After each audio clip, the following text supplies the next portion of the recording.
Puji Tuhan, Shalom.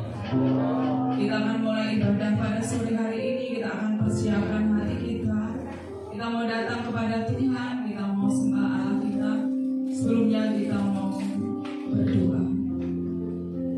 Bapa, di dalam nama Tuhan kami Yesus Kristus, kami bersyukur saat ini Bapa.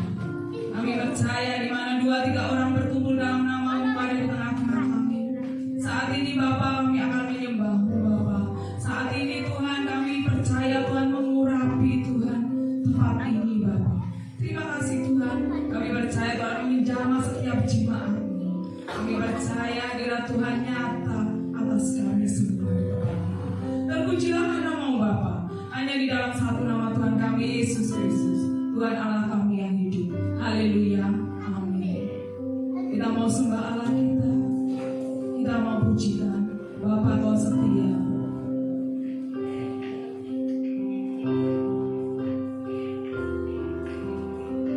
Kami bersyukur Tuhan. Allah kami yang setia. Yesus. Amin.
Haleluya, sebagian dalam roh dan kebenaran. Haleluya. Oh, di pagi haleluya, Yesus kau raja kami. Yesus kau mulia. Kau Bapa yang setia. Haleluya, Yesus Tuhan. Haleluya.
saat kita memasuki gerbangnya Tuhan, akan ada sukacita, ada ketegangan. Yuk, berikan senyum yang paling manis untuk kiri kanan muka belakang. Dia girakan tuh. Mari kita menari-nari bagi Tuhan.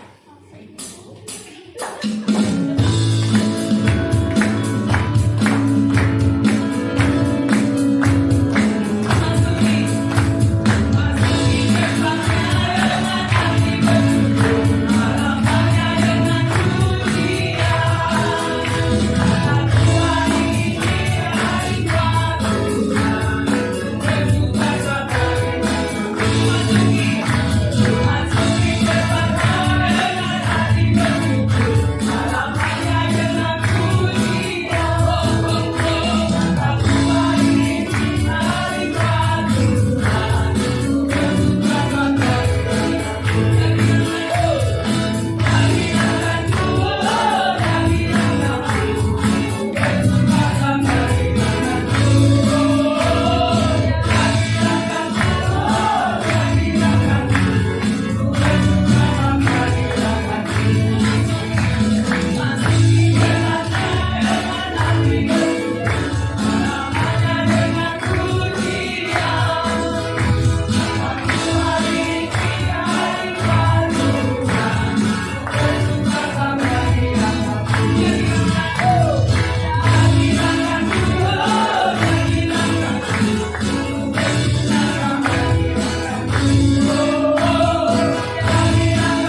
mensucikan persembahan kami, sehingga dapat dipakai untuk memperlebar kerajaan-Mu di tempat ini.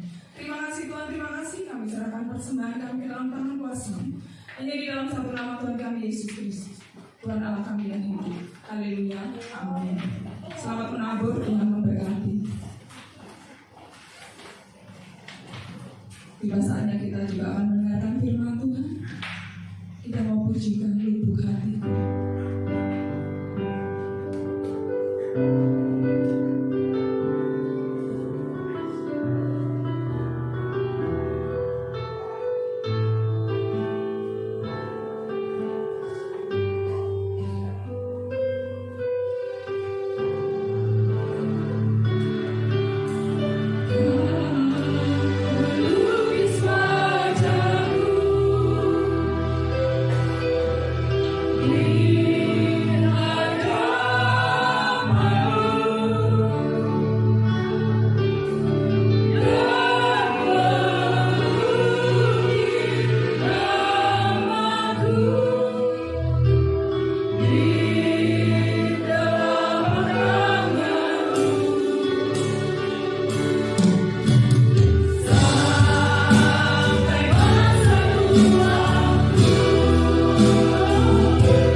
Beri kekuatan seluruh jemaat blessing ini Tuhan, yang saat ini sudah meluangkan waktu untuk berkumpul, bersekutu, beribadah, memuji, menyembah Engkau. Hanya satu yang mereka cari, perkenanan Tuhan di dalam kehidupan mereka. Kami percaya Tuhan. Kami serahkan seluruh jemaat blessing di tempat ini, karena hanya Tuhan yang menciptakan semua hamba-hambamu ini, dan Tuhan yang merawat hari demi hari kehidupan hambamu, baik kesehatan, baik kebutuhannya, dan Tuhan yang bertanggung jawab akan masa depannya. Terima kasih Bapa. Ku serahkan seluruh kehidupan pada sore malam hari ini hanya beralaskan firman Tuhan, yang kami sebentar hambamu akan menyampaikan firman kebenaran-Mu Tuhan. Roh Kudus, beri kekuatan hambamu untuk mengucapkan kalimat-kalimat yang harus Tuhan sampaikan melalui hambamu ini. Biarlah tidak ada satu kalimat pun yang tertinggal di dalam penyampaian firman Tuhan ini. Biarlah apa yang menjadi kerinduan kami sebagai hamba-Mu yang Kau percayakan pada sore malam hari ini, bisa memberkati jemaat blessing pada sore hari ini melalui firman Tuhan pada sore ini. Terima kasih Bapa, dan jadilah kami menjadi murid-Mu yang setia untuk mendengarkan firman Tuhan ini Tuhan. Terima kasih Bapa, di dalam nama Yesus. Semua saudara-saudaraku yang percaya dan siap mendengarkan firman Tuhan sama-sama katakan Amin. Untuk mengidap sakit batuk, tapi Tuhan sungguh luar biasa. Biasanya saya kalau sudah kena terserang batuk itu bulanan, saudara-saudaraku, bisa 1 bulan, bisa 2 bulan, bahkan bisa lebih dari 2 bulan. Ini terhitung cuma mingguan, ya. Dimana pada hari Senin saya terserang batuk, gak bisa ngomong hari Selasanya, hari Rabu sudah bisa ngomong dan ikut family blessing di tempat ini sama gembala guru dan saudara-saudara semua. Dan pada saat hari Rabu, Kamis, Jumat, Sabtu sampai kemarin saya sudah mulai lancar untuk bicara. Puji Tuhan.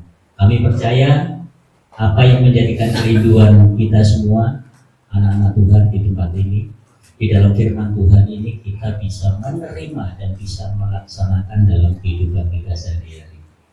Dan kami percaya, mungkin juga saudara harus percaya, bukan gak boleh percaya, kalau firman Tuhan itu mengandung kuasa. Dan kuasa Tuhan tidak dibatasi ruang dan waktu. Ya, ruang yang sekecil ini kita bisa melaksanakan suatu ibadah yang sungguh benar-benar sakral, sungguh benar-benar yang bisa memuliakan Tuhan, dan tidak dibatasi dengan waktu. Jadi pada malam hari ini kalau saya terlambat 10 menit aja ya dalam firman Tuhan ini, mohon maklum, karena kuasa Tuhan tidak boleh dibatasi Bapak Ibu. Ya. Jadi nanti kalau memang perut sudah bunyi, kampung tengah, jadi tolong ditahan dulu. Ya. Terima kasih. Saya pada malam hari ini akan membawakan sebuah materi firman Tuhan. Siapa orang percaya yang bisa, yang dapat masuk di dalam kerajaan Allah? Ya, orang percaya itu ada 2 macam tipe. Bukan ada 3, bukan ada 4, ada 2 macam. Orang percaya yang benar-benar orang percaya. Yang pertama, dia melaksanakan seluruh perintah Tuhan, melaksanakan firman Tuhan. Ya. Sebagai contoh orang percaya, itu contoh aja, bukan kebetulan, tapi ini contoh. Saya sudah tidak bisa melihat, membaca Alkitab saya yang lama. Jadi 3/4 lebih kecil sedikit, 1/4 dari ini. Begitu ada aturan di sekolahan bahwa Alkitab harus, setiap siswa harus memiliki Alkitab, tidak boleh menggunakan HP. Benar ya Pak? tertentu. Ada Ada dosen-dosen yang menggunakan HP. Kalau kita dosennya butuh menyebarkan diktat di PDF, baru buka boleh HP. Tapi kalau tidak, kita harus menggunakan diktat. Pada saat itu sungguh saya tertekan tidak bisa melihat Alkitab saya, sehingga saya harus beli baru Alkitab ini itu. Ya, dan tulisannya besar-besar. Ini ada tulisan edisi huruf besar. Ada tulisan di sini. Memang untuk lansia ini edisi huruf besar. Nah, dan ini memang sesuai dengan firman Tuhan bahwa kalau kita hidup baru, ya, hidup lama harus kita tinggalkan dan kita harus mau. Orang percaya hidup baru itu diperbarui. Apapun ada sesuatu yang baru tentang firman Tuhan, kita harus ikuti. Ya.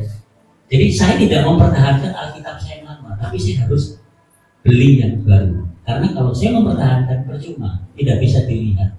Bisa dilihat kalau pagi hari atau siang hari, malam sudah tidak bisa dilihat. Ya.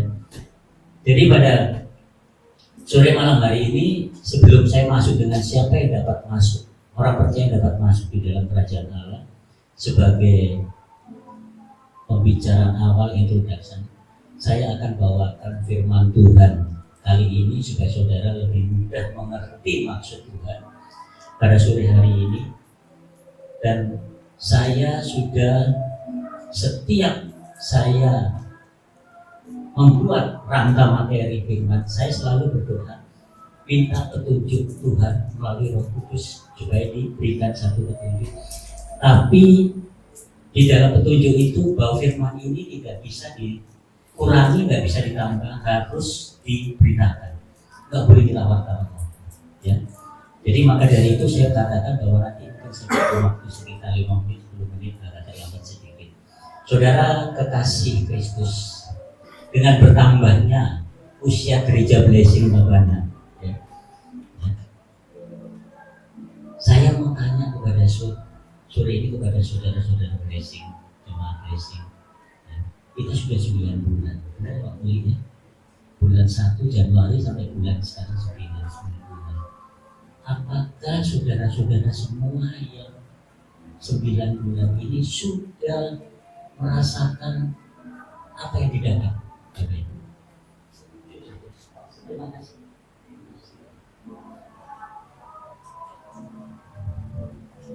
Apa yang saudara rasakan? Apa yang didapat?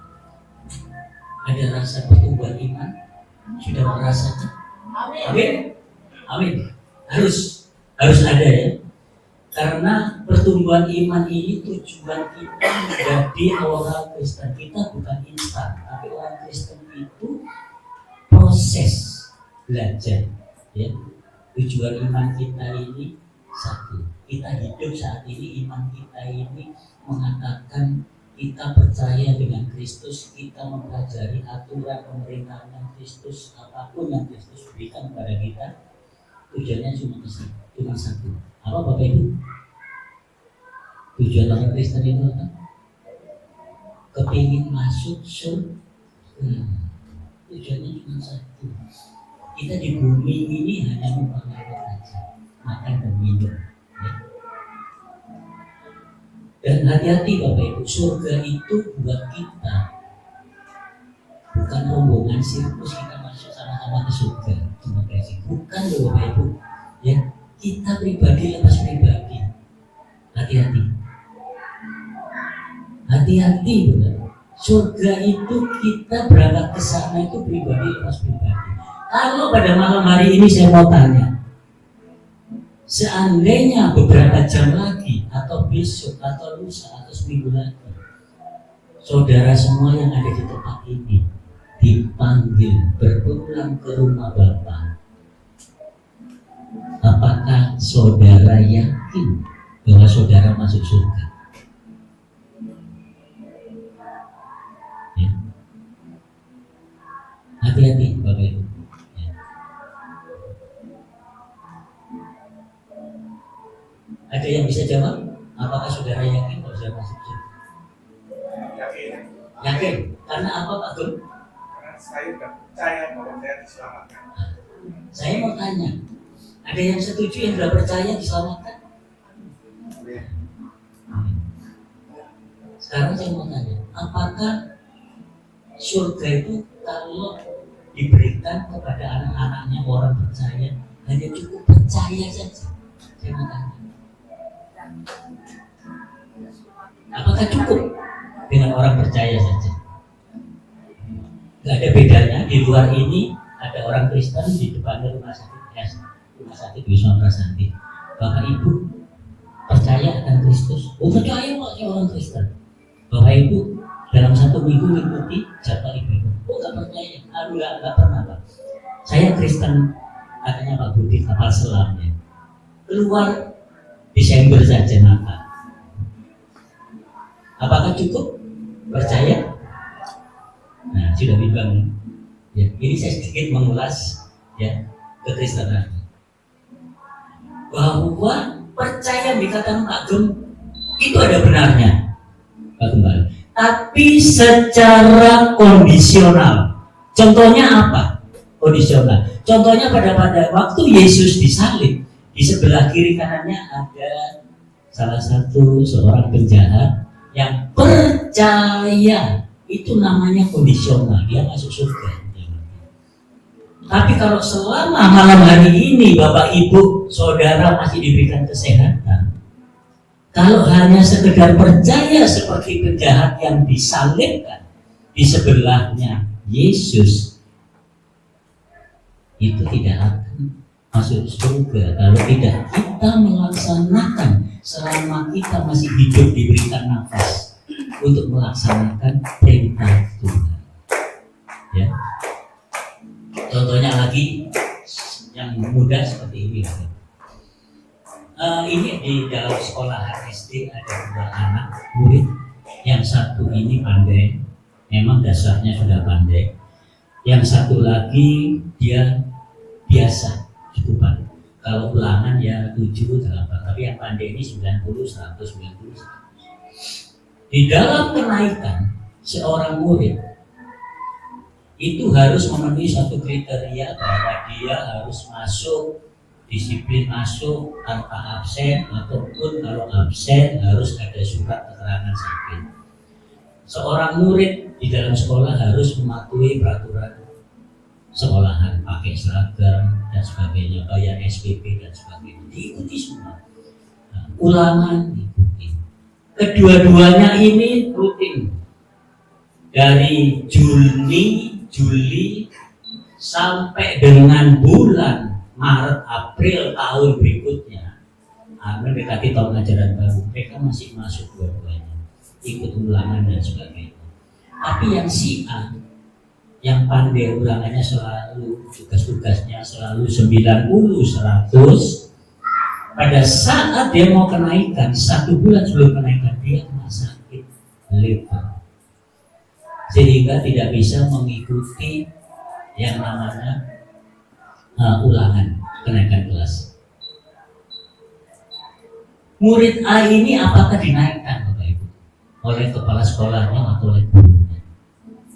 Setiap ulangan 90, 100, 90, 100 pasti dinaikkan karena ada satu kebijaksanaan. Ini yang namanya kondisional, ya. Bukan dibuat-buat, tapi dalam keadaan kondisi yang tidak memungkinkan, dia sakit dan tidak bisa mengikuti ulangan kenaikan, akhirnya dia dinaikkan. Karena apa? Background kehidupannya setiap minggunya, setiap bulannya dia mengerjakan tugas, mengerjakan ulangan selalu bagus, ya. Jadi ini namanya kondisional. Dan saya pribadi, mungkin juga Bapak Gembala di sini, Pak Fuli, ibarat kalau saya pada sore hari ini maupun Pak Gembala minggu lalu yang membakar firman, itu ibarat kita ini sebagai guru, ya. Ibarat kita sebagai guru. Terus terang aja saya merasakan sebagai guru yang memberikan satu perintah Tuhan, ini merasakan beban moral di dalam kehidupan saya. Mungkin juga Pak Gembala berpikir seperti itu. Kalau jemaat basic ini ada yang tidak bertumbuh iman, maaf Bapak Ibu, sore hari ini tolong benar-benar dicatat. Jadi saya membuat firman Tuhan secara materi itu tidak cukup dengan berapa jam selesai. Nah, saya percaya Pak Gum mungkin juga seperti itu. Mungkin Pak Gum lebih cepat daripada saya, karena saya tidak memiliki background teologi. Ya. Pak Gum memiliki background teologi, jadi mungkin Pak Gum lebih cepat. Tapi makanya dari sini saya tahu diri bahwa saya ini sebagai orang yang diciptakan Tuhan.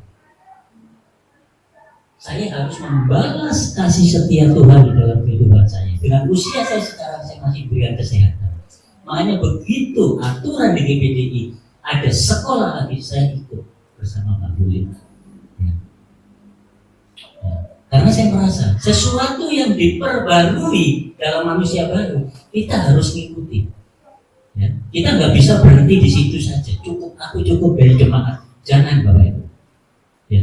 Dari jemaat menjadikan pelayan Tuhan, pengerja, menjadikan ke pelayan mimbar, mungkin majelis, penatua, di gereja-gereja itu yang lengkap ya, gereja-gereja dan sebagainya ya.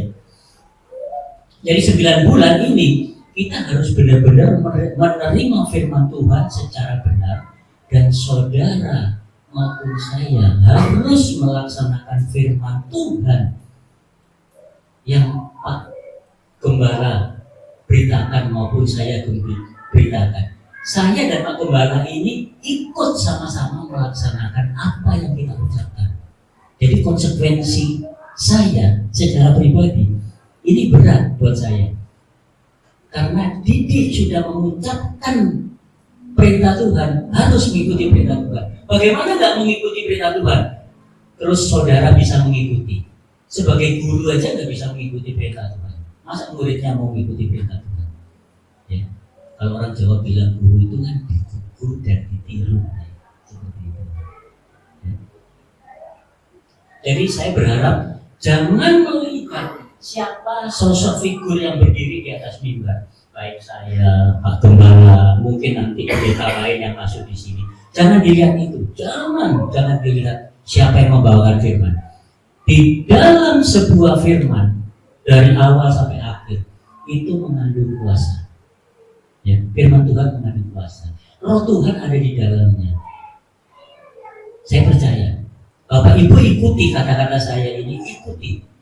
Jangan melihat yang membawakan firman. Oh, nanti kalau Pak Dwi yang membawakan firman santai, bisa ketawa-ketawa. Oh, kalau Pak Didi membawakan firman terlalu serius dan sebagainya.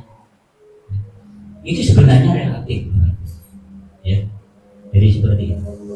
Jadi saya menekankan di sini ya, bahwa setiap firman yang saya buat secara pribadi, saya menekankan, saya berpikir juga Pak Gembala berpikir seperti saya, bahwa tidak ada satu firman pun mulai 9 bulan dari Januari sampai sekarang yang bertujuan tidak membangun kebenaran di tempat ini. Tidak ada. Betul Pak Gembala? Tujuan firman hanya satu, membangun kebenaran hidup kita di mata Tuhan. Ya. Jadi tidak ada tendensi mau mendiskreditkan seseorang. Saya nggak senang si A, nggak senang si B, nggak ada.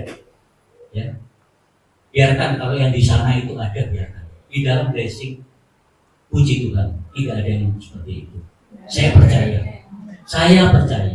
Pak Gembala juga saya ikuti apa yang diperkatakan. Saya di atas mimbar ini, Pak Gembala juga mengikuti apa perkataan saya. Pasti saling koreksi. Kita nggak ada yang seperti itu. Tapi dengan catatan perlu digarisbawahi bahwa saya sebagai pemberita firman, Pak Gembala sebagai pemberita firman di atas mimbar, tidak boleh kompromi dengan firman Tuhan. Ya, nggak boleh kompromi, nggak boleh bijaksana menyikapi firman Tuhan. Ya. Kalau firman Tuhan itu bunyinya A ya A diinformasikan. Ya, silakan. Nanti yang mendengarkan, jemaat yang mendengarkan ini bisa menerima, memberkati atau yang bagaimana atau menegur dan sebagainya. Tujuan apa? Hidup benar di mata Tuhan. Itu tujuan firman. Ada sebuah pujian. Kita masih diberikan keselamatan Hidup panjang ada sebuah kuncian. Hidup ini adalah kesempatan. Kan dikatakan begini, hidup ini adalah kesempatan. Hidup ini untuk melayani Tuhan. Jangan sia-siakan waktu yang Tuhan beri. Hidup ini Terus jadi berkah. ya. Jadi hidup ini harus jadi berkat, melayani Tuhan. Ujiannya bukan ini. Hidup ini adalah kesempatan. Hidup ini untuk jadi jemaat Tuhan, melayani Tuhan. Kita mengembalikan kebaikan Tuhan sampai kita sebagai pribadi yang harus tahu diri. Bagaimana kita ini diciptakan, bagaimana kita ini memiliki prototip yang sama, serupa segambar dengan Allah. Ya. Ya. Kalau Bapak, Ibu, Saudara pada malam hari ini tidak mempersiapkan diri, tadi saya katakan bahwa surga itu bukan rombongan, tapi pribadi harus pribadi. Ini satu kesaksian, di mana dalam minggu ini saya mendapatkan berita yang beruntung. Tepatnya 2 minggu ada 3 orang. 2 minggu yang lalu itu teman sepelayanan saya, tapi dia sebagai koordinator penjemputan hamba-hamba Tuhan, pendeta-pendeta waktu di Sulawesi, di Makassar, meninggal. Usianya sudah dewasa, sudah punya anak 2 atau anak 3, meninggal. 3 hari yang lalu saya diberitakan anak dari teman sepelayanan saya, hamba Tuhan, seorang pendeta, itu baru masuk ke SMP, meninggal. Ya. Anak itu lucu sekali, anak itu ganteng sekali, namanya cakep sekali, Messi. Waktu kecil itu istri saya yang sering gendong. Ya. Karena apa? Saya sebagai koordinator, ibu koordinator melihat anak kecil yang mengganggu jalannya ibadah, diambil sama ibu koordinator, digendong, dibawa keluar gereja. Ya. Jadi seperti itu. Ya. Terus kalau kita nggak siap bagaimana? Begitu cepatnya usia yang pendek. Makanya saya bilang, mungkin beberapa jam pada saat ini ke depan kita nggak tahu.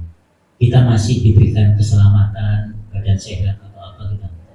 Mungkin 2 hari lagi lusa atau mungkin beberapa hari lagi. Ya. Yang kedua, barusan 2 hari yang lalu, Pak Fuli melayar Bapak Pendeta Herman Immanuel Serang, Bapak Pendeta Immanuel Serang, Gembala Marge, GBD Marge, meninggal.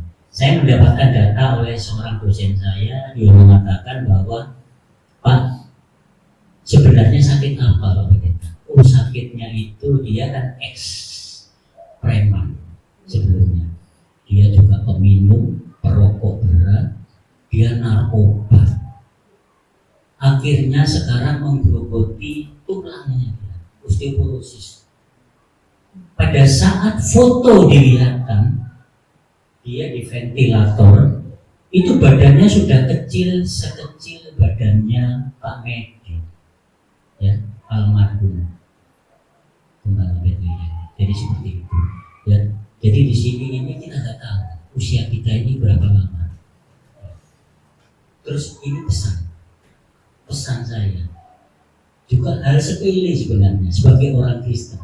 Saya mengatakan lebih cukup lebih kecil sebagai saudara seiman di blessing, cukup kecil. Kita nggak tahu. Suatu saat kita dipanggil dan menghadap ke penghakiman.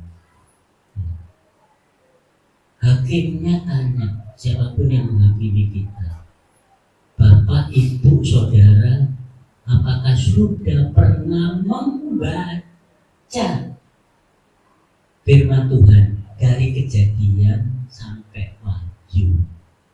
Sepele, hal sepele. Apakah sudah pernah membaca dari Kejadian sampai Wahyu di dalam buku ini? Ya. Membaca, bukan menghafal. Saya mau tanya ke Bapak Ibu Saudara, apa yang akan dijawab kalau hakim menanyakan seperti itu? Belum menanyakan yang lain, belum, masih menanyakan hal sepele. Sebagai orang Kristen itu wajib.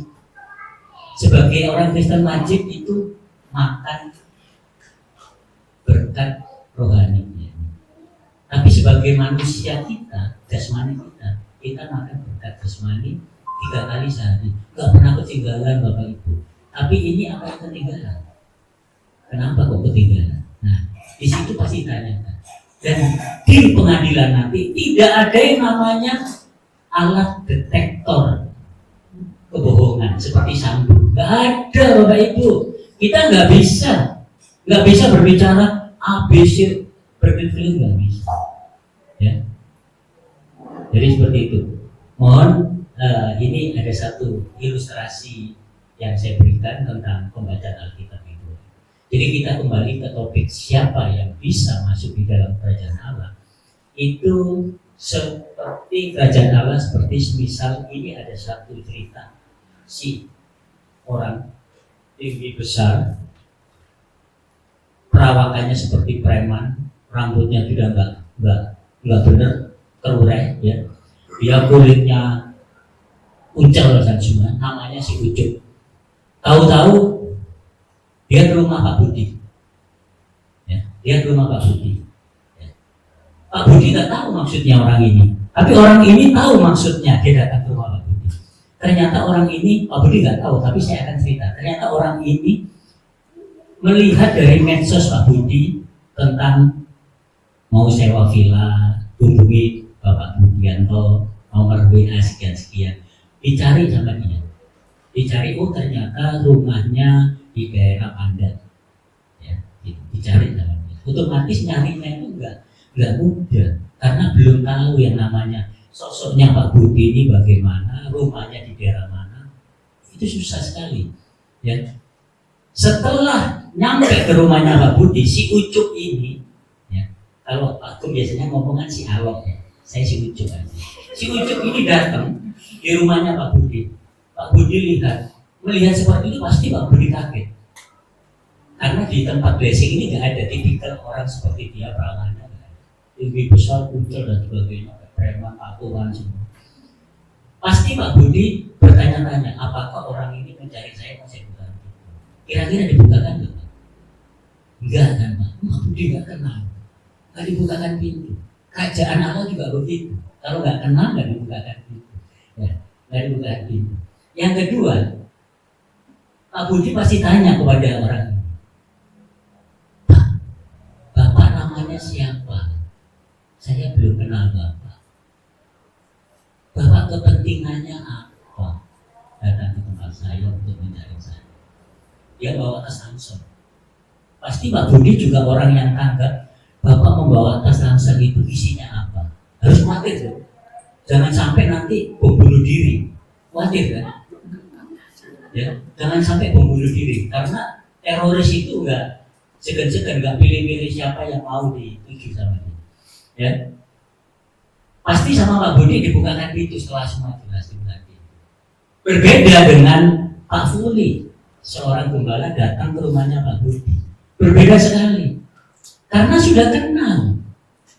Ya, begitu Pak Fuli datang, belum ditanya sama Pak Budi, ayo masuk Pak, sudah disiapin minum, Bapak mau makan apa, dan sebagainya.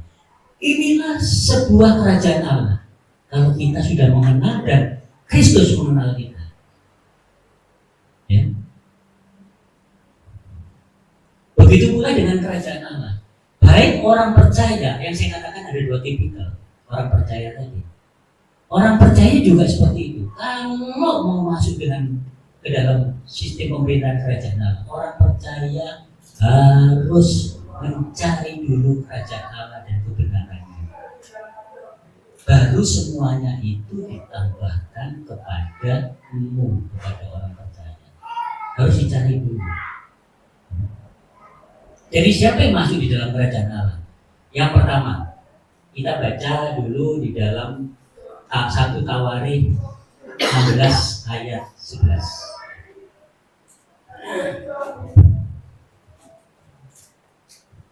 1 Tawari 16 ayat 11. Saya bacakan Bapak Ibu. Carilah Tuhan dan kekuatannya, carilah wajahnya selalu. Jadi orang percaya yang masuk di dalam kerajaan Allah harus melalui perkenanan Tuhan. Karena harus mencari Tuhan dan kekuatannya, cari wajah Tuhan. Terus kalau perkenanan Tuhan itu yang bagaimana, Pak? Saya nggak mengerti maksud perkenanan Tuhan. Jadi perkenanan Tuhan di dalam firman Tuhan malam hari ini, mari kita sedikit jelaskan. Ayo kita belajar. Kita lihat di Yohanes 3 ayat 5.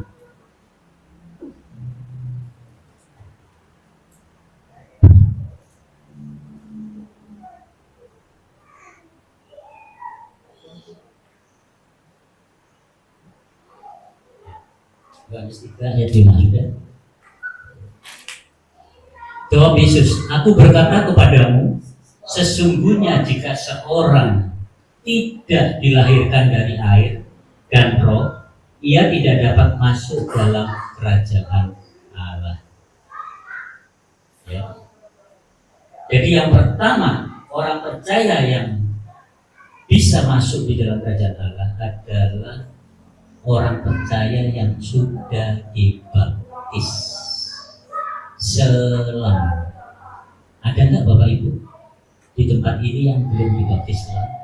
Karena harus dibaptis selam. Karena baptisan selam itu di perjanjian lama merupakan arti pertobatan. Ya. Kalau di perjanjian baru baptis selam itu merupakan arti pembaharuan iman. Jadi saya bersama istri baptis 2 kali. Jadi ini sudah bisa menjawab apa yang Bapak Ibu pernah saya ingat pada waktu-waktu yang lalu. Apakah boleh baptis 2 kali? Baptis pertama adalah pertobatan, baptis kedua adalah pembaruan iman. Tapi baptis kedua nama sama dengan baptis yang pertama. Ya. Pengertiannya ikuti nama baptis pertama. Ya. Dan baptisan dengan syarat mutlak, orang yang dibaptis adalah orang yang benar-benar percaya Yesus, orang yang benar-benar berkenan di hadapan Yesus, dan orang yang membaptis, hamba Tuhan yang membaptis harus benar-benar berkenan di hadapan Tuhan. Ya, perkenanan Tuhan harus benar-benar ada di dalam kedua belah pihak, yang dibaptis atau yang membaptis. Yang kedua, siapa yang masuk di dalam kerajaan Allah? Orang percaya. Yang kedua ini orang percaya yang masuk dalam kerajaan Allah. Kita lihat di Ibrani 12 ayat 14. Ya. Saya bacakan. Berusahalah hidup damai dengan semua orang, kejarlah kekudusan, sebab tanpa kekudusan tidak seorang pun akan melihat Tuhan. Tanpa kekudusan tidak bisa melihat Tuhan. Jadi orang percaya harus mengejar kekudusan, hindarkan dosa. Ayo Bapak Ibu. Berarti Pak, ada orang percaya yang masih berdosa. Ada. Ayo kita lihat orang percaya yang masih belum mengejar kekudusan. Kita lihat di Kisah Rasul 24 ayat 12.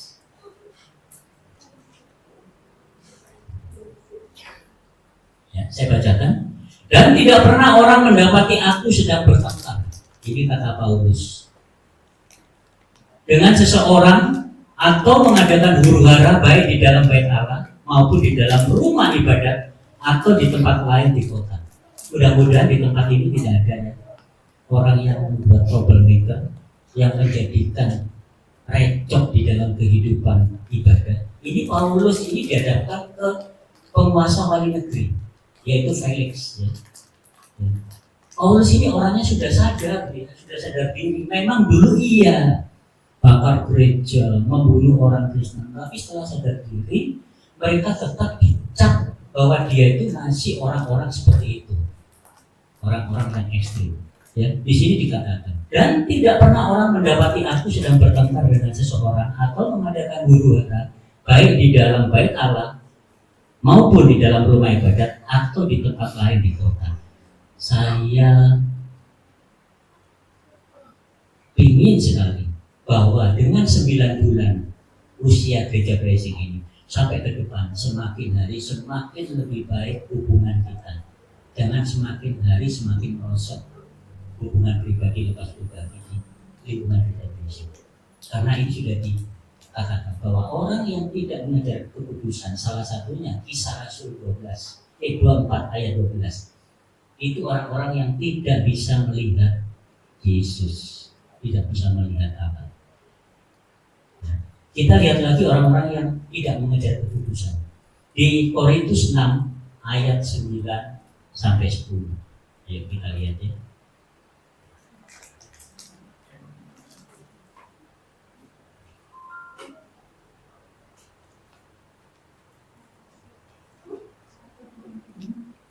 Korintus 6 ayat 9 sampai 10.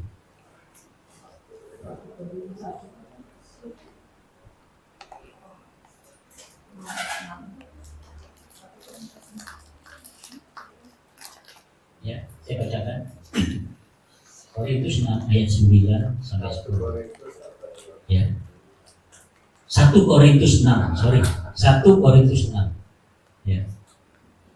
Atau tidak tahukah kamu bahwa orang-orang yang tidak adil tidak akan mendapat bagian dalam kerajaan Allah?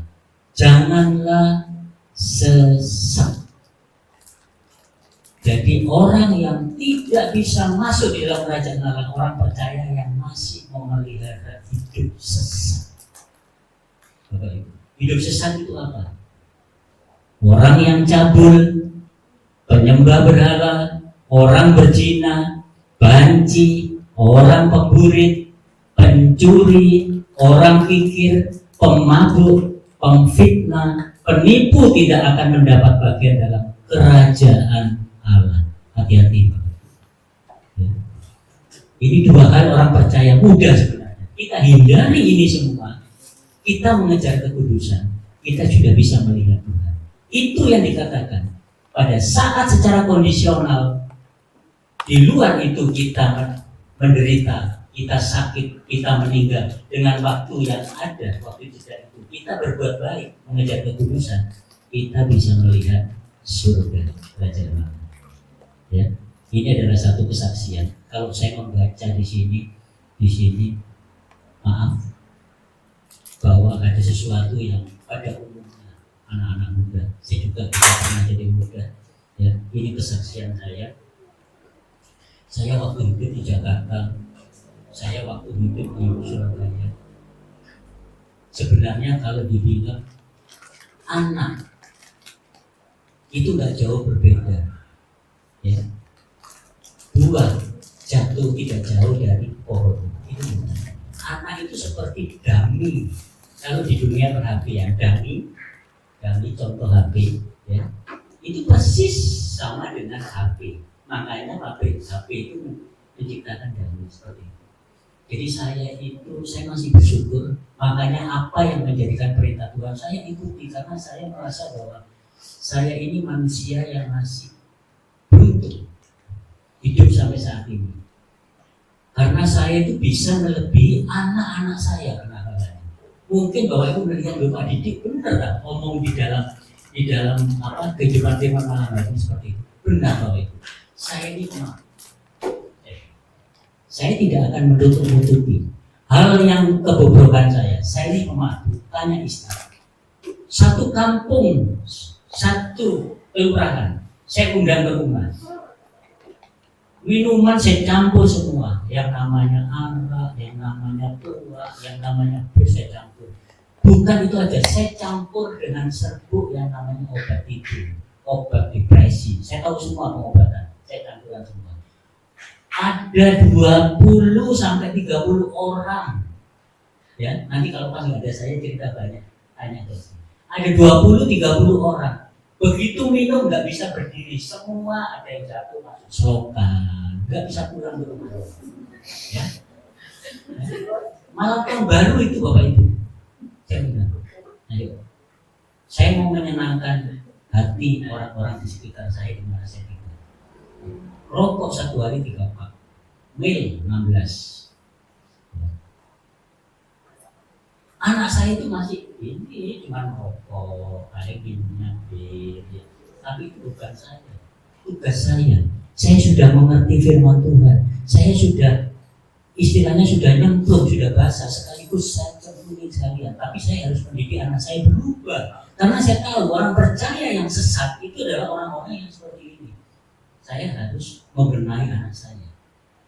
Makanya saya tadi katakan di awal sebelum berbicara firman Tuhan bahwa saya memiliki satu beban moral secara pribadi. Saya harus menjadikan jemaat Blessing ini berubah iman. Saya ingin apa ya?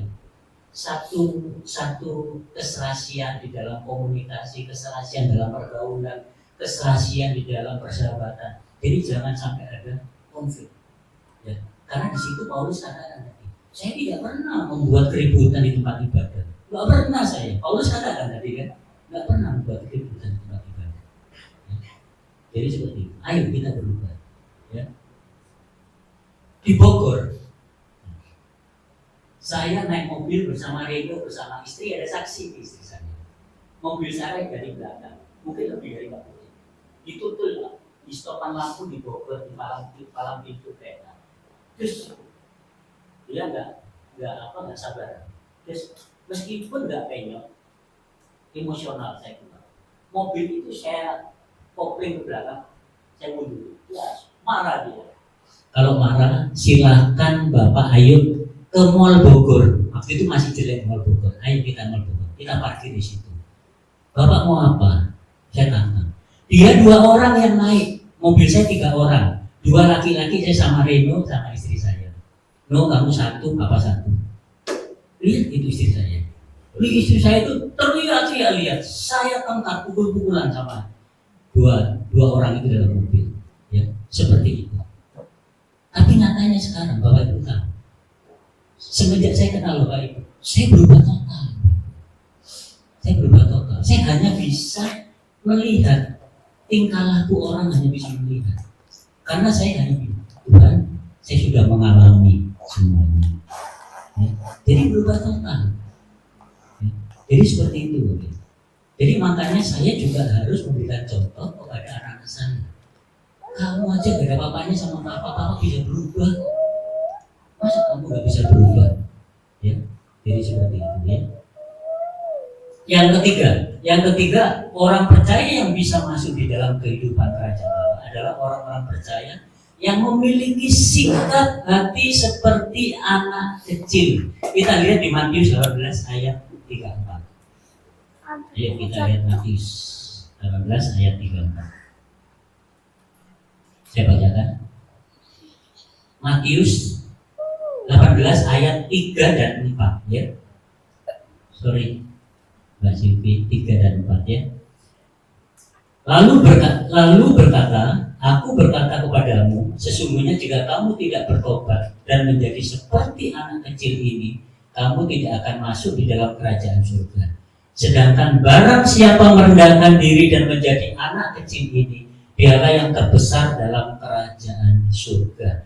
Lebih jelasnya yang ayat kedua, maka Yesus memanggil seorang anak kecil, menempatkannya di tengah-tengah mereka. Mereka itu sama, murid-muridnya. Ini loh, muridnya tanya, siapa ya Tuhan yang menjadikan orang-orang yang bisa lihat kerajaan surga? Anak kecil dipanggil. Kalau seperti anak kecil, artinya apa? Memiliki kemurnian dan ketulusan hati. Ya, ini ada satu buku itu dikarang oleh seorang ini ya, seorang yang namanya Philip Yancey ya, Philip Yancey. Buku itu berjudul Keajaiban Kasih Karunia. Ya. Ini saya bacakan aja, saya tidak mengurangi isi, saya bacakan Jadi biar kalian, Bapak Ibu, Saudara tahu ya. Perjamuan pesta seorang asisten rumah tangga yang bernama Babet T. Jadi ini ada seorang asisten rumah tangga namanya Babet T. Itu membuat perjamuan pesta yang megah, yang besar, mewah ya. Karena apa? Karena dia mengucap syukur. Dia mendapatkan sebuah undian uang yang banyak. Dia mengucap syukur, tapi ada pesan. Ya. Ada pesan yang disampaikan di dalam undangannya. Dia menyebar undangan ke daerah-daerah di mana dia tinggal dan teman-teman, sahabat, kolega dan sanak saudaranya. Isi pesan di dalam undangannya. Tidak perlu kerja, hanya perlu hadir saja dan menyantap hidangan yang disediakan. Artinya para undangan yang datang tidak ada beban, tetapi cukup satu saja syaratnya. Jadi kalau saya mengundang semua saudara Blessing, sudah nggak usah berpikir Bapak Ibu, kakak, adik semua nggak usah berpikir, datang aja. Yang penting cuma satu, setiap masakan, setiap hidangan yang saya sediakan disantap semua habis, harus habis, ya kan begitu, harus habis. Nah, mau bersedia pada saat itu syaratnya, mau bersedia menghadiri pesta dengan makanan sekenyang-kenyangnya, ya. Dan semua masakan, semua hidangan harus dihabiskan. Nah, seorang penulis ini, Ilianci ini, dia mengartikan kenapa? Mengartikan di dalam kehidupan ajaib kasih karunia ini. Dia mengartikan bahwa ini adalah satu kemurnian hati dan ketulusan hati, di mana si Babete ini mengadakan pesta yang mewah dan megah, tidak membebankan para tamu, para undangan. Dia disuruh datang aja, ayo datang tuh. Kerjaan ditinggal aja, datang. Ya, makan seenaknya di rumah saya. Ya, cara seperti itu. Jadi itu yang menjadikan orang-orang percaya yang bisa masuk dalam kerajaan surga. Ya. Jadi seperti itu ya. Nah, saya juga mau akan menutup firman Tuhan ini dengan satu kisah cerita. Ya, ada sebuah rumah tangga, suaminya sudah meninggal, si ibu ini memiliki satu anak. Ya, ini menggambarkan bagaimana orang percaya yang bisa melihat masuk surga. Ya. Ini satu anak dia punya, anak laki-laki. Ya. Ibunya ini sudah puluhan tahun, tepatnya saya tidak jelas berapa puluh tahun, dia menjadi majelis sebuah gereja. Ya. Pada saat anak itu kecil sampai usia dia masuk sekolah, usia SMP kelas 3, anak ini rajin sekali, anaknya laki, rajin sekali, masuk di dalam kehidupan ibadah, rajin sekali. Nah, pada saat dia lulus, dia mendengarkan firman Tuhan dan sebagainya. Pada saat dia lulus masuk ke SMA, dan SMA itu SMA yang kurang favorit yang ada di Surabaya. Akhirnya dia mencari jati diri, dia kebut-kebutan Bapak Ibu. Kebut-kebutan, merokok, mabuk-mabukan, narkoba dan sebagainya. Akhirnya suatu saat dia jadi joki sepeda motor. Suatu saat dia tabrakan, dia tidak mati tapi dia kolaps, koma. Ibunya sudah nangis-nangis terus, suaminya meninggal, anaknya nggak bisa tertolong tapi masih koma, nggak sadarkan diri. Pada suatu saat, beberapa saat dia koma, si anak ini detak jantungnya itu kalau dilihat dari kardiografi keluar lagi, nggak tinggi, datar. Kalau datar semua pasti mati. Jadi dia udah koma. Ya, seperti orang biasa mengatakan mati suri. Ya, orang biasanya mati suri. Nah, pada saat itu ternyata roh dia, ini ceritanya si ibu setelah endingnya ya. Ternyata rohnya dia itu si anak itu dibawa malaikat, ya. Dibawa malaikat ditunjukkan ini loh surga, ya. Tunjukkan surga, tunjukkan neraka. Surga itu ternyata apa yang dikatakan Pak Guru. Lantainya ini emas, semua emas. Dindingnya ini ada merah delima. Ya, merah itu merah delima. Ada kerusupas, ada toska, ada semua kecubung semua. Ya, bagus. Dan lampu ini gemerlapan. Atmosfernya itu sejuk, artinya sejuk itu ada sukacita, damai sejahtera, orang lalu lalang ketemu, saya ketemu sama Silvi gini ya, ketemu di surga itu kita nggak kenal, tapi selalu ada senyuman, ya, selalu ada senyuman. Dia merasakan seperti itu, dia senyuman, shalom, senyuman, ya, padahal nggak kenal. Nah, pada saat sudah diputar-putar di surga, dia dicolek sama malaikat. Sudah, ayo saya pindah. Kamu cek, dia cek keluar dia dari surga. Ayo kita lihat neraka. Nah, pada saat lihat neraka itu dijaga di tempat pintu depan, pintu neraka itu dijaga. Itu ada penjaga-penjaga. Jadi ada cewek-cewek, cowok-cowok, ganteng di situ. Cewek-cewek, cowok-cowok. Pakaiannya ini modis, ada pakaiannya itu yang kedapatan cuma jatah setengah meter aja dibuat pakaian, ada yang cuma 1 meter dibuat pakaian, cewek-cewek. Ada yang nggak kedapatan ini, ya maaf ya Bapak Ibu, nggak kebagian kain, jadi mereka telanjang, bukti dan sebagainya. Yang namanya anak muda kelas 1 SMA, rohnya dibawa ke neraka, dia senang sekali. Ini yang saya cari. Mantul ini, gaspol ya, karena dia bilang gaspol ini. Nah, bingung, malaikatnya bingung ini, dasar anak muda ini, karena gitu kan. Nah, itu masih di depan pintu Bapak Ibu. Jadi ini tempat dalamnya neraka masih di dalam pintu. Di dalamnya dia sudah nggak sabar menunggu mau masuk. Ditanya sama malaikat, mau masuk? Ya. Padahal dia tidak mengerti bahasanya. Tapi pada saat itu dia dituntut oleh malaikat. Bahasanya itu apa Bapak? Bahasanya itu bahasa Yunani. Kalau Bapak Ibu nanti di sana, ternyata bahasa yang dipakai itu bahasa Yunani Pak Budi. Padahal saya 2 sesi kena bahasa Yunani, bertambah rontok rambut saya. Benar.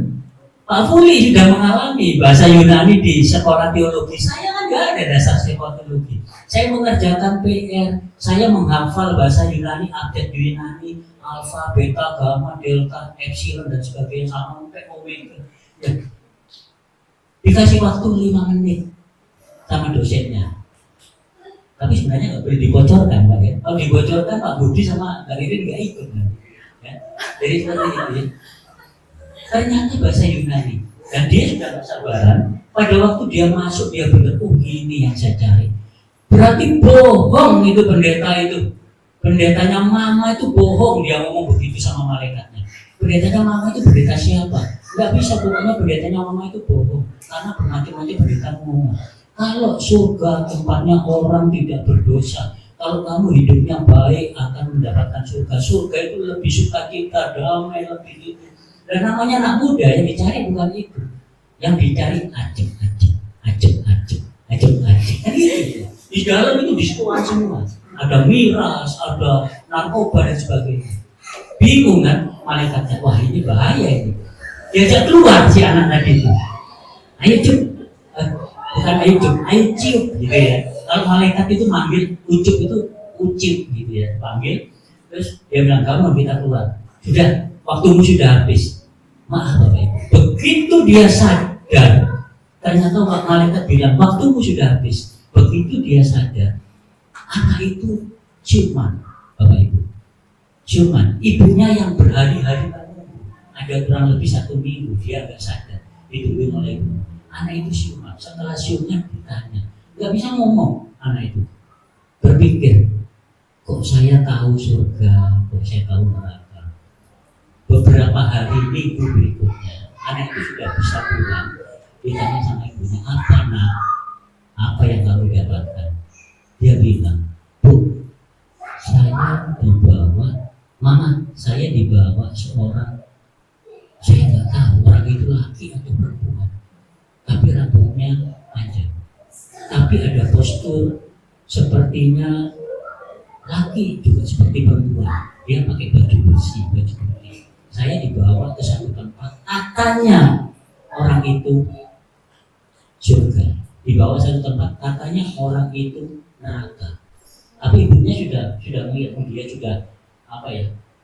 Kalau orang Muslim mengatakan akam ya, ibunya sudah menguasai semua dalamnya Alkitab itu malaikat. Nah, itu malaikat.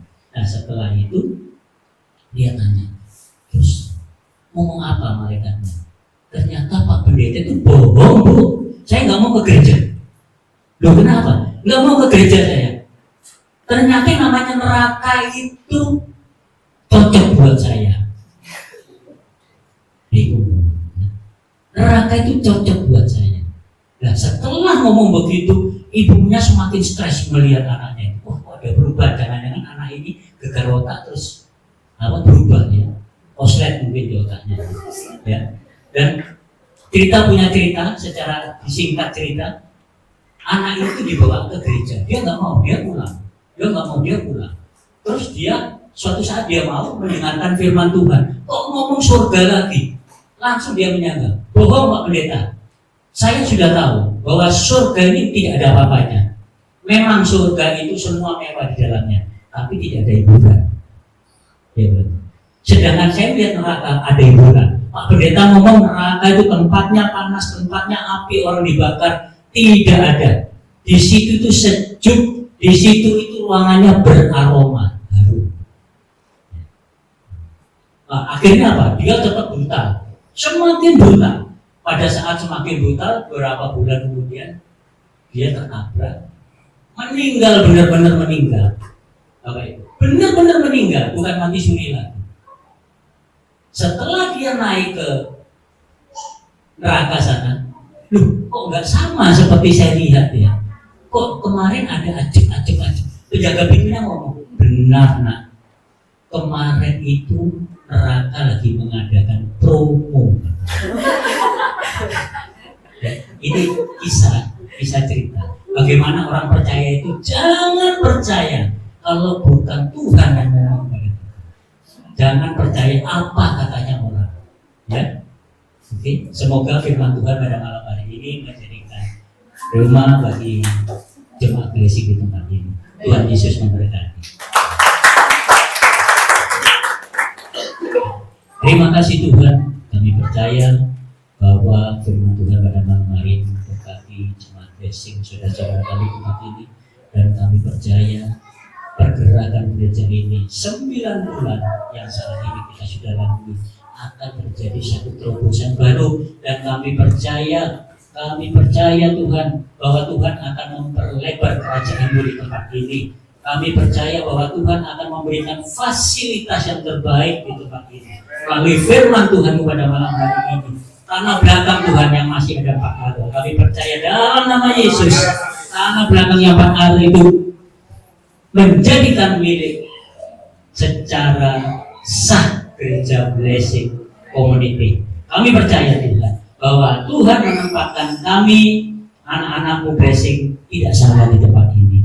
Biarlah kami bisa bergerak ke kiri, ke kanan, ke depan, ke belakang untuk memenangkan jiwa di tempat ini. Terima kasih Bapak, usahakan seluruh kehidupan kami dan berkati kami yang pada saat ini datang dengan membawa permasalahan, datang dengan membawa sakit penyakit, datang di tempat ini membawa satu kerinduan, doa-doa yang sudah 9 bulan ini belum terjawab, dan ini kurang 3 bulan lagi untuk menutup tahun 2022 ini, bahwa Tuhan akan mengenapi doa-doa kami, anak-anak Tuhan.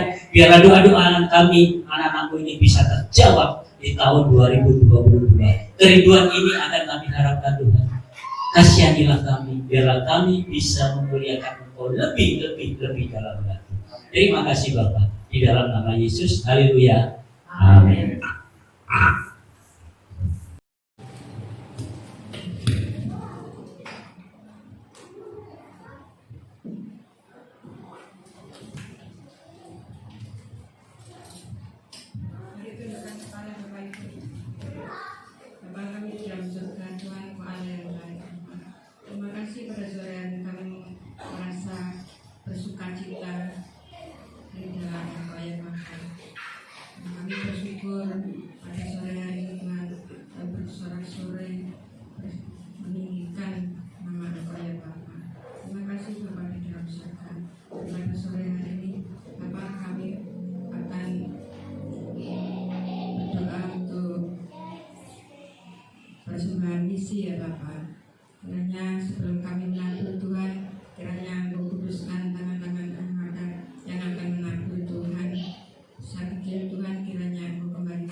ya amin.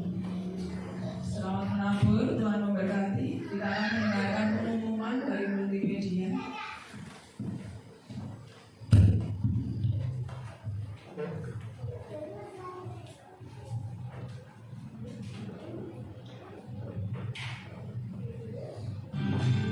Mari Jumat Blessing, rasakan hadirat Tuhan dalam ibadah Family Blessing setiap hari Rabu pukul 19 WITA yang bertempat di Geraha Blessing lantai 1. Mari anak-anak muda hadiri dan rasakan sukacita bersama dalam ibadah Youth Blessing setiap hari Kamis pukul 18 WITA.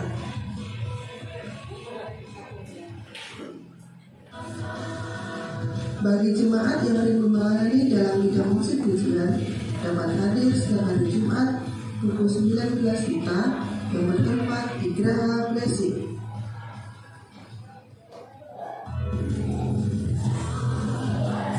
Hadirilah dan rasakan nama Tuhan dalam ibadah harian musik pada hari Minggu.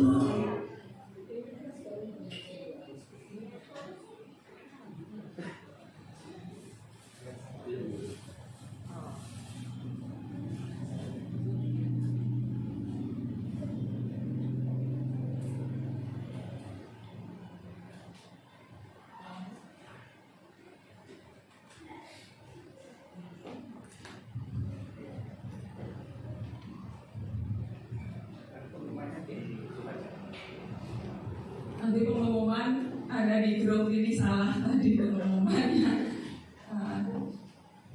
Kita akan tutup ibadah pada sore hari ini. Kita undang Bapak Ibu Saudara untuk balik berdiri. Sebelumnya kita juga mau doa syafaat. Kita mau memuji Tuhan. Tuhan selalu menolongku.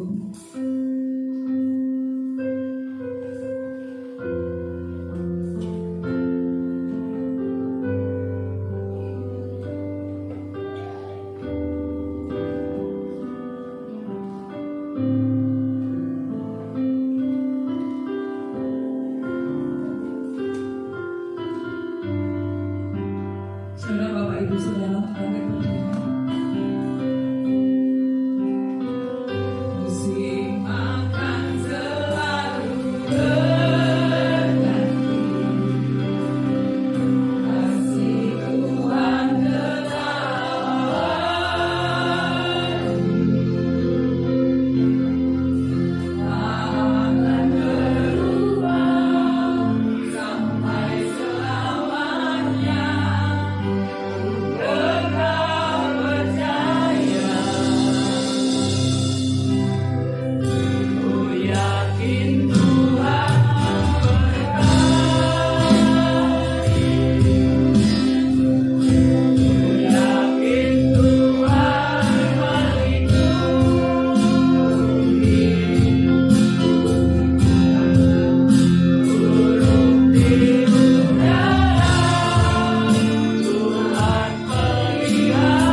Terpujilah Engkau ya Bapa.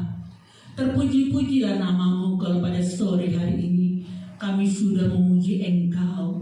Kami sudah menyembah Engkau karena Engkau yang patut kami sembah dan kami puja Tuhan.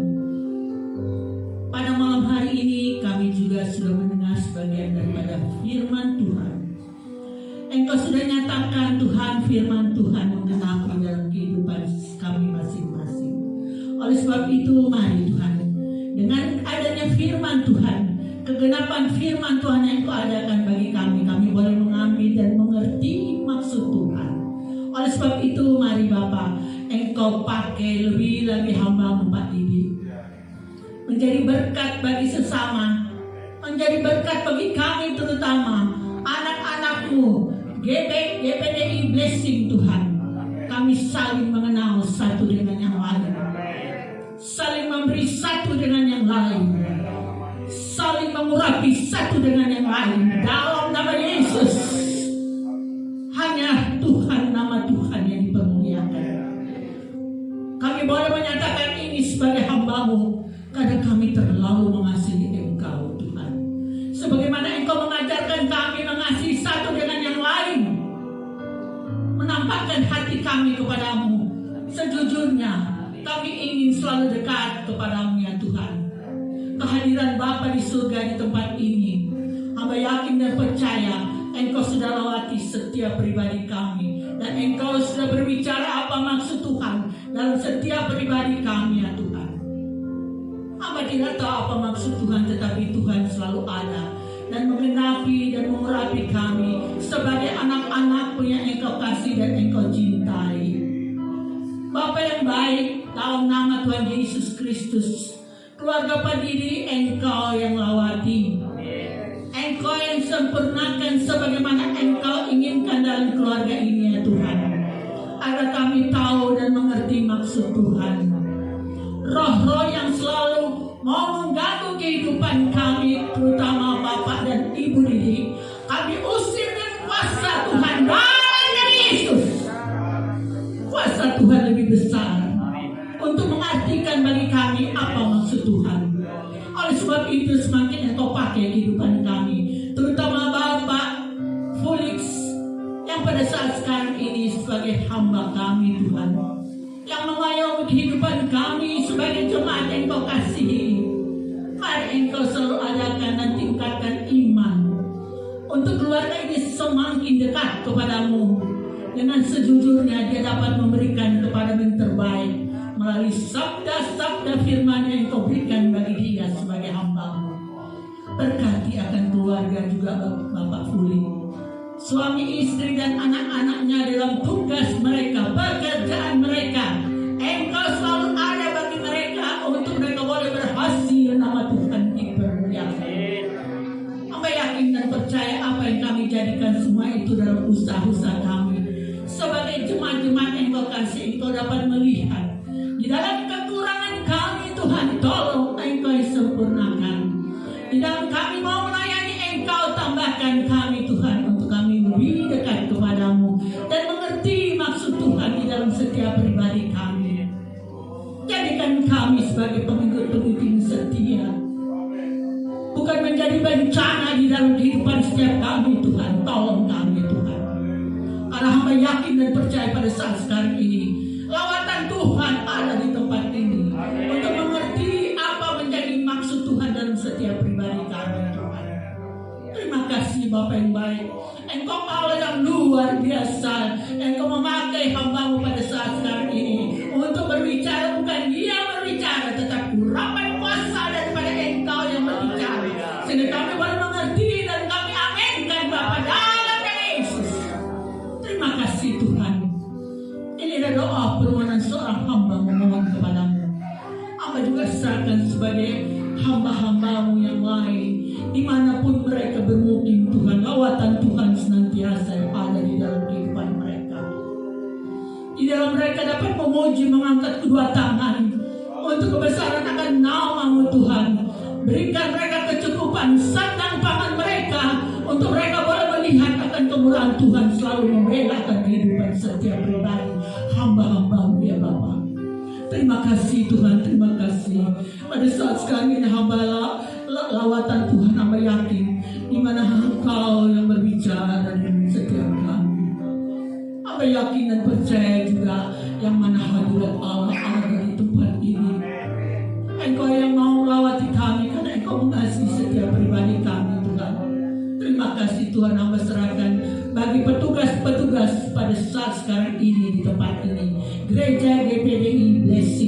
semakin diberkati Tuhan.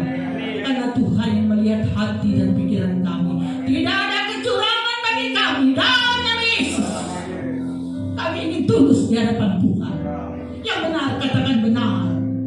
Yang tidak benar Engkau berbicara di dalam hati masing-masing Tuhan. Engkau juga mau memelihara keluarga yang lain, juga Pak Budi dan Ibu Meska dalam tangan-Mu. Jadikan mereka sebagai anak-anak-Mu yang sangat mengetahui apa yang menjadi kehendak Tuhan. Kebijaksanaan dan iman mereka Engkau tambahkan, agar mereka mengerti apa yang menjadi kehendak-Mu dalam setiap kehidupan mereka Tuhan. Hamba serahkan ke dalam tangan-Mu. Hamba juga yakin pada saat sekarang ini Engkau lawati pemerintahan kami, Bapak Jokowi dan wakil dan jajarannya. Lawatan Tuhan senantiasa di dalam pemerintahan kami, untuk mereka boleh memerintah seturut dengan apa yang menjadi kehendak Tuhan. Kebijaksanaan yang selalu berikan pada mereka untuk damai dan sejahtera kami boleh melingkupi kehidupan kami di dalam negara kami ini ya Bapa. Terutama Pulau Bali Engkau berkati Tuhan, yang mana dimanapun kami berada dan hamba-hamba-Mu. Lawatan Tuhan istimewa pada hari Minggu ini Tuhan. Hari yang penuh dengan keberkatan lawatan Tuhan dalam setiap gereja. Tuhan bela kami Tuhan sebagai hamba-hamba-Mu. Hamba tahu segala apa yang kami lakukan. Hamba tahu apa yang kami pikirkan Tuhan hanya berasal daripada Engkau. Lepaskan dan kami usir dalam segala kuasa-kuasa kegelapan yang mau menghancurkan kehidupan kami masing-masing. Tolong Tuhan, pada saat sekarang ini Engkau yang berbicara, agar kami tahu, jemaat tahu apa yang menjadi maksud Tuhan, dan Engkau akan membela bagi orang yang benar. Dalam nama Yesus. Terima kasih Bapak yang baik. Hamba serahkan juga pemerintahan kami untuk takut akan Engkau. Maka pemerintahan kami juga dapat memerintah sesuai dengan apa yang menjadi kehendak Bapa di surga. Terima kasih Tuhan atas pembelaan-Mu untuk bangsa kami. Hamba serahkan semuanya ke dalam tangan pengasihan Tuhan. Gereja ini juga Engkau berkati, semakin Engkau perluas gereja ini ya Tuhan. Dan jiwa-jiwa akan datang hadir di tempat ini, dan mereka melihatkan kebenaran demi kebenaran yang ada di tempat ini yang Kau lakukan di dalam kehidupan kami, menjadi contoh bagi yang lain Tuhan. Terima kasih Tuhan atas pembelaan-Mu. Hamba serahkan semuanya, pemain musik, pemuda-pemudi ke dalam tangan-Mu. Tuhan urapi dan lawati mereka. Mungkin mereka punya masalah mereka Tuhan. Tuhan tolong Engkau angkat masalah mereka, bahkan jemaat di tempat ini. Berkati semuanya Tuhan. Engkau adalah pembela kami. Engkau yang dapat melihat dari tahta yang maha tinggi. Apa yang menjadi kehendak kami bukan kehendak kami terjadi, tetapi melainkan hanya kehendak Bapa di surga yang boleh terjadi, yang kami boleh melihat semuanya. Terima kasih atas pembelaan Tuhan dalam kehidupan kami. Inilah doa permohonan seorang hamba dengan segala kerendahan hati mengucap syukur kepada-Mu Bapa. Di dalam nama Tuhan Yesus Kristus, hamba sudah berdoa. Terima kasih Bapa. Haleluya, haleluya, amin.